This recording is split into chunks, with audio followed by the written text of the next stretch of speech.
we're going to head over to Olivia Rinaldi right now just to get her thoughts as well as she listened. And she is our CBS News White House reporter. So, Olivia, the same question I asked Ed, your thoughts from all of that.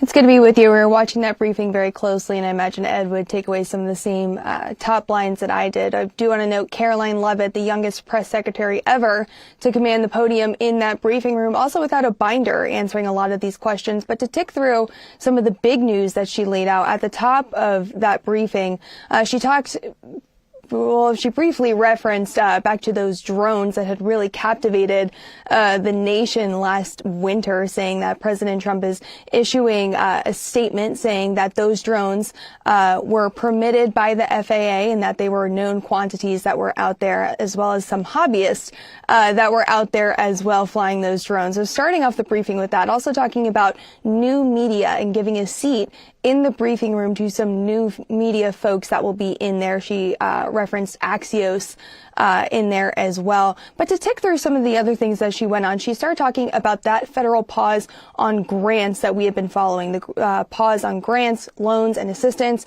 She said that it's not a blanket pause on federal assistance. And then she listed out several benefits that she says are still going to be accessible to Americans while they're reassessing how these federal funds are being appropriated.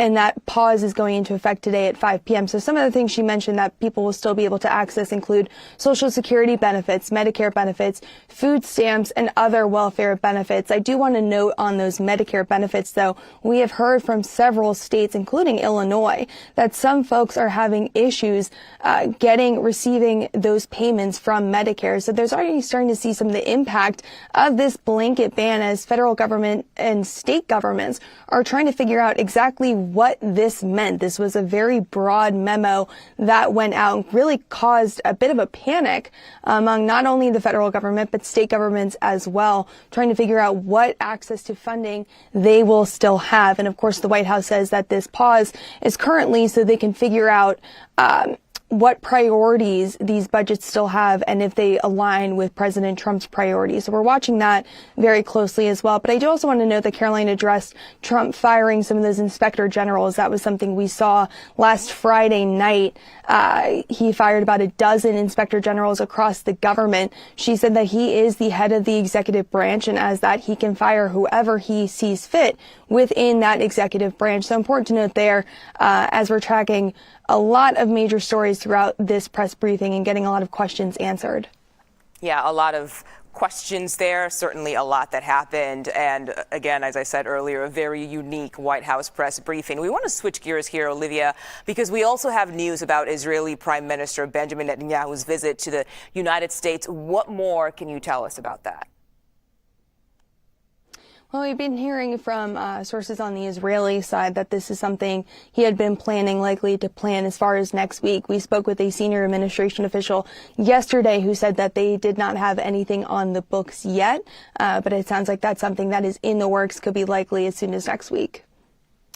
Okay, Olivia, let's get back to that White House budget memo. The president directed all agencies to pause federal funding, grants, and loans. Lawmakers sounded alarm this morning, saying the results could be catastrophic. So walk us through what's going on here. We heard from Karoline Leavitt, who said it's not really clear right now when that pause is going to be over. She really didn't answer that question. So can you walk us through what you know right now? I know you mentioned that earlier, too. Yeah, there is a lot of questions still up in the air about exactly what this memo means. What it seems to mean is that from the White House Budget Office, that all federal funding related to grants, loans, and federal assistance are on pause starting today at 5 p.m. until the White House can reassess how some of these funds align with President Trump's priorities, and if they do. The problem, though, is that the budget and these funds are appropriated by Congress. That's the power of the purse. That is how it's written in the Constitution. This is how government works. works. So we're starting to see the executive branch really extend their power over Congress's ability to appropriate some of these funds and say that they're putting a pause on it. This has been causing a lot of panic among states. The White House is arguing they're doing this to make sure these programs align with Trump's priorities, but we're still learning what programs are being impacted. Thank you so much, Olivia, for your time. Right now, we are running out of time. Thank you for answering all of our questions. We really appreciate it. And that's it for us.